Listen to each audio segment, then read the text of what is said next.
Whether it's a lake home, a cabin, a hunting property, or a legacy property, there are 5 mistakes I see show up consistently. Mistake number 1 is overpricing from the very beginning.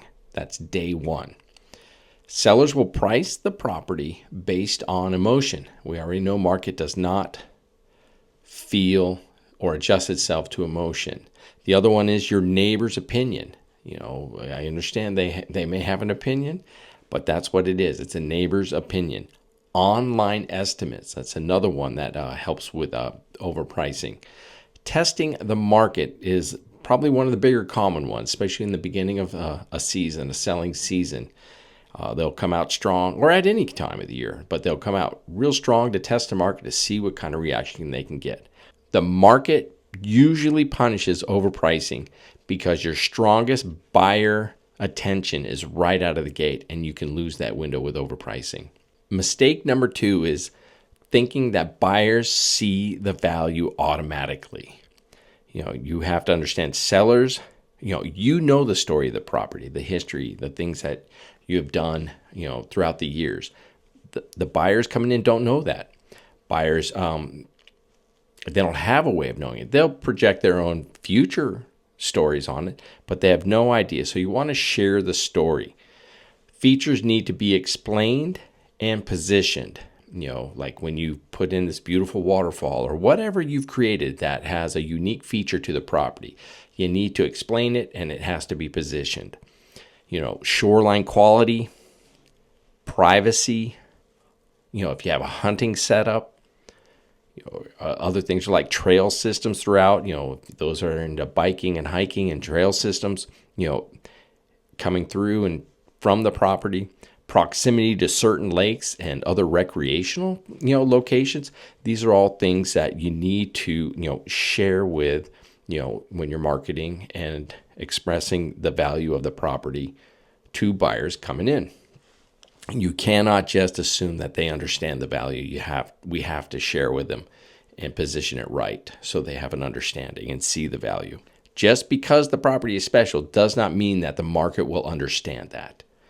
Problem number 3, or mistake number 3, is poor preparation. You can have clutter. That could be just things lying around the property. Deferred maintenance is another one. Let's say there was that squeaky window you didn't fix, or the railing is loose, things like that. Some deferred maintenance. It could even be bigger than that.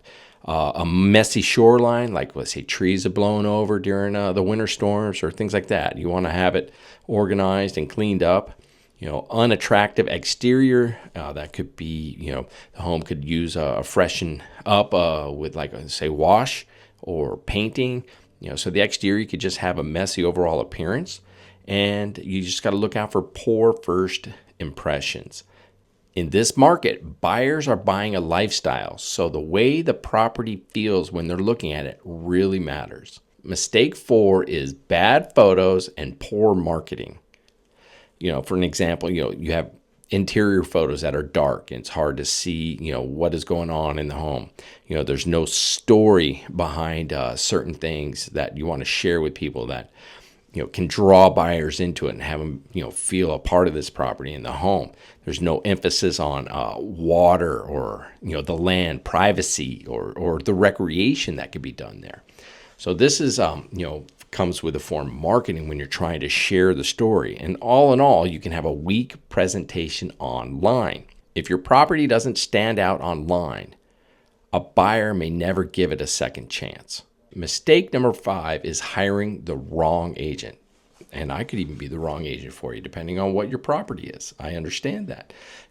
People can choose based on friendship. You could choose based on a discount. Selling a Northwoods lake or land property is not the same as selling a home in town. They require different positioning, different approaches to marketing, and a different understanding for value.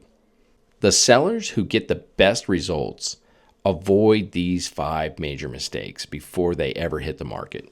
A better outcome usually starts with better preparation, better pricing, and better positioning from the get-go. If you're thinking about selling your Northwoods property and you want to avoid these mistakes from the get-go, feel free to give me a call or text me directly.